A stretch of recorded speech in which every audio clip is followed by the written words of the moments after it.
Time now for sports on 104.7 The Cave. Here's Ned Reynolds. Mike, the intern, Ned Reynolds, back in the studio on a Tuesday morning. So for a while there, St. Louis Cardinals looking pretty good, but injuries definitely not helping things for the team, doing a little reshuffling on the roster. What do you think? Well, pretty much they had to. Of course, when you have Jack Flaherty, he's been added to the 15-day disabled list. That means he has to be on that list for at least 15 days, and it's probably going to be a lot longer. He has a shoulder problem, same shoulder that he would put him out for a couple of months, didn't allow him to go through spring training. And hey, you just have to worry about the guy because he always seems to be coming down with something. Good pitcher, don't get me wrong, but gosh, the injury problems have really plagued him. Anyway, he goes on the 15-day disabled list. Harrison Bader, 10-day disabled list because of a sore foot. Genesis Cabrera is out.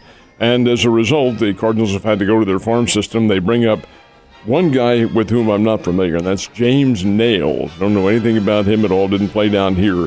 Connor Capel did. Connor Capel's an outfielder. And Jake Woodford, who has been with the club up and down, and he's back up with them again to take off some of the pressure on the pitching staff. But gosh, I'll tell you, they're doing some roster reshuffling here, and St. Louis has to maintain a level of consistency. Fortunately, none of the, other than Harrison Bader and Flaherty, none of the other regulars have been hurt.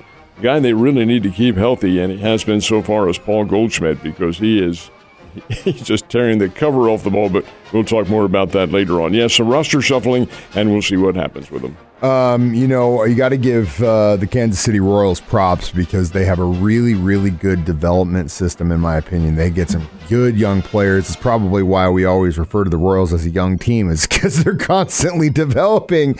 But they do have some really good young talent, and it looks like they're clearing some space for another, aren't they? They had to. They're not going to be in the race this year. Their record is already way worse than I thought it was going to be. I thought they had a pretty good team, but it's not the right mix, apparently.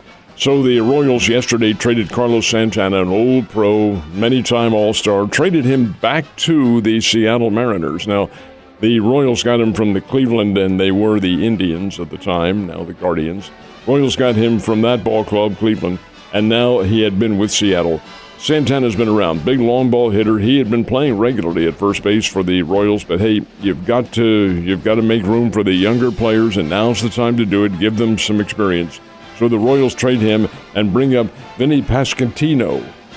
Who is Vinny Pasquantino? Well, he's 24 years old, also a first baseman, is tearing the cover off the ball in Omaha, had 18 home runs, kid out of Old Dominion University in Virginia.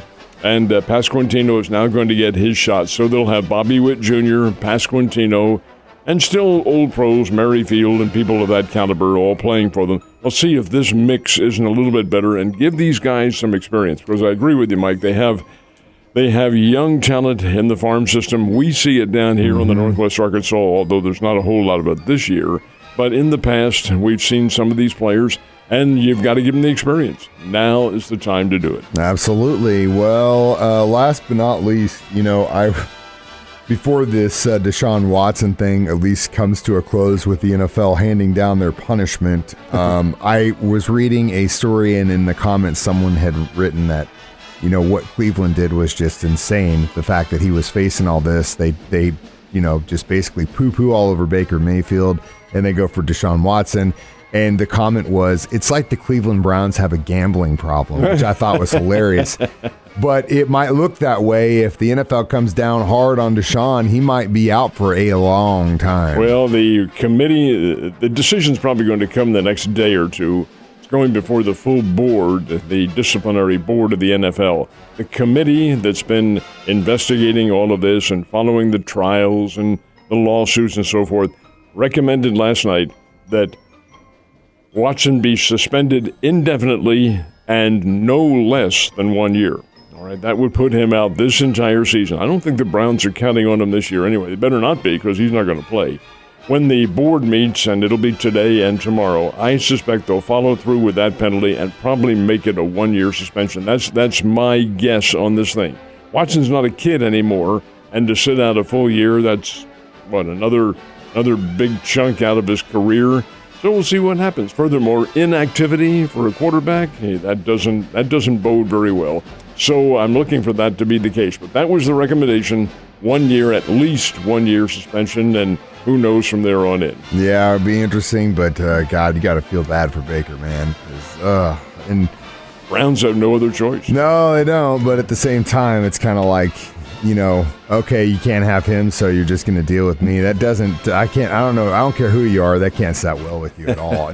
Cardinals, Royals both played last night. Please tell me we got wins for both. 50-50. Cardinals played the Miami Marlins last night up in St. Louis. Miami is not all that bad a team. No, they're not a factor in the National League East, but they can be troublesome. They have very young talent. They're building for the future, and they have some very good players.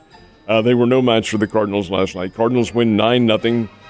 And I'll tell you what the problem with Miami was. They have a bunch of young free swingers, and when you have that, guys who are going after everything, then a pitcher like Adam Wainwright's going to carve you up. And he did. Had 9 strikeouts, shut him out. Didn't go the distance, but that was the plan, not to go the distance. And the Cardinals have more than enough pitching to be able to stop this team. And hitting, here's Goldschmidt. Goldschmidt, folks, is notoriously a slow starter. Not this year. He was 4 for 4 last night with a home run to lead things off in the first inning.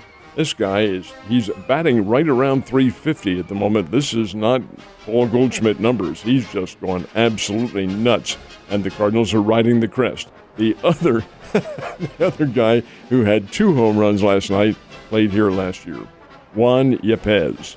Now, Juan Yepez, I didn't find to be particularly impressive down here. The Cardinals obviously saw something, promoted him, and now he's with the big club. He is striking the ball very well, says, hey, he's feeling comfortable. Well, yeah, when you're hitting that well, you better feel comfortable. And the Cardinals were able to get a 9-0 win. Royals, not so fortunate. Kansas City's pitching just isn't there. Chris Bubich got the start last night. He's only 1-5 on the year. He got belted around by the Texas Rangers, who won at 10-4.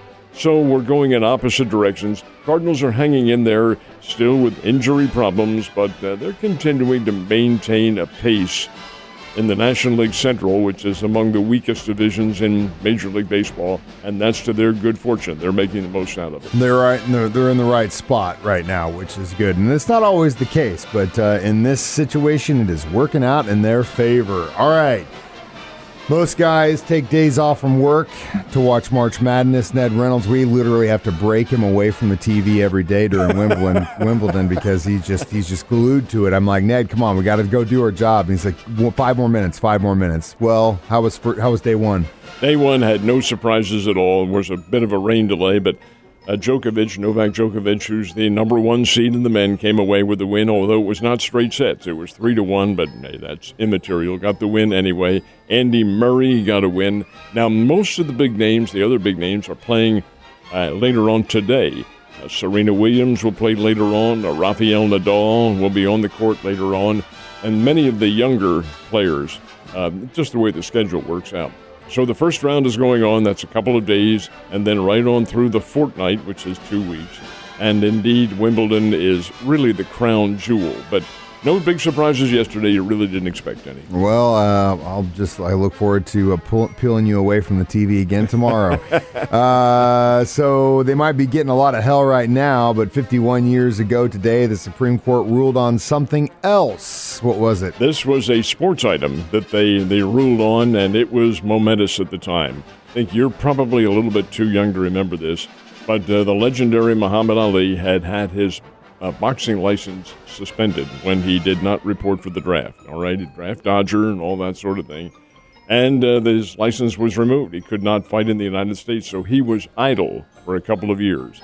Well, on this date, 51 years ago, 1971, that suspension was overturned 8-0 by the Supreme Court. They said he gets his license back, and Ali had a feeling it was coming, so he'd been keeping in great shape and went right back in the ring. His first opponent was a kid named Jerry Quarry, and put him away, I think, in 3 or 4 rounds down in Atlanta. And then it all culminated with his fight with Joe Frazier at Madison Square Garden, the first of the trilogy. There were 3 fights. And that was, of course, what everything was building up to. But this is the day he was officially allowed back in the ring. And how much money did that guy win you or cost you? It cost himself. No, cost you. Excuse me, chocolate chips. Yeah, they were chips. Yeah, and I wouldn't.